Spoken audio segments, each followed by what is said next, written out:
ক্ষমতার মাত্রা বের করতে গেলে আমাদের তখনই মাথায় আনতে হবে যে ক্ষমতা মানে হচ্ছে হলো কার্যবাহী সময়। তাহলে ক্ষমতার মাত্রা বের করতে গেলে আমাদের লাগবে কি, কার্যের মাত্রা লাগবে আর সময়ের মাত্রা লাগবে। তাহলে ফার্স্ট আমরা কার্যের মাত্রা বের করব আর তারপর সময়ের মাত্রা বের করব। তাহলে কার্যের মাত্রাটা আর সময়ের মাত্রাটা যদি আমরা জানি তাহলেই আমরা ক্ষমতার মাত্রা পাবো। তাহলে দেখো আগের দিন আমি কার্যের মাত্রাটা বের করেছি কিভাবে, সেটা আরেকবার বলছি। কার্য ইকুয়াল টু আমরা জানি বল ইন্টু সরণ। তাহলে আমাদের কার্যের মাত্রা বের করতে লাগছে বলের মাত্রা আর সরণের মাত্রা। তাহলে ফার্স্ট আমরা বলের মাত্রাটা বের করলাম। বল ইকুয়াল টু আমরা জানি ভর ইন্টু ত্বরণ। আবার ত্বরণ মানে জানি বেগের বৃদ্ধির হারকে ত্বরণ বলে, অর্থাৎ বেগের বৃদ্ধি বাই সময়। বেগ মানে আবার জানি সরণ বাই সময়, আগের থেকে একটা সময় থেকে গেল, অর্থাৎ সরণ বাই সময় ইন্টু সময়। তাহলে ভরকে আমরা এম দিয়ে লিখি, অর্থাৎ এম।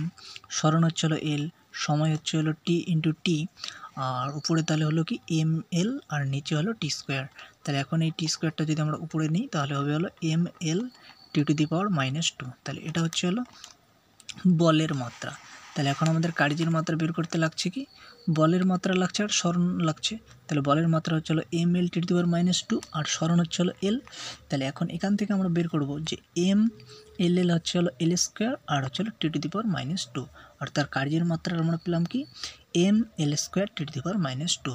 অর্থাৎ এখান থেকে আমরা কার্যের মাত্রাটা পেয়ে গেলাম। তাহলে এখন আমরা ক্ষমতা বের করব, ক্ষমতার মাত্রা। ক্ষমতা হচ্ছে হলো কার্যবাহী সময়। তাহলে কার্যের মাত্রা পেলাম আমরা M L square T to the power -2, সময়ের মাত্রা হচ্ছে হলো টি। তাহলে এই টিটা যখন উপরে উঠে যাবে তখন আর একটা -1 হবে, অর্থাৎ -2 আর -1 মিলে -3 হয়ে যাবে, অর্থাৎ M L square T to the power -3। অর্থাৎ এটাই হচ্ছে হলো ক্ষমতার মাত্রা। অর্থাৎ এভাবে আমরা ভেঙে ভেঙে ক্ষমতার মাত্রা নির্ণয় করবো। অর্থাৎ ক্ষমতার মানে হচ্ছে হলো কার্যবাহী সময়। তাহলে কার্যের মাত্রা আমরা জানি M L square T to the power -2, সময়ের মাত্রা টি।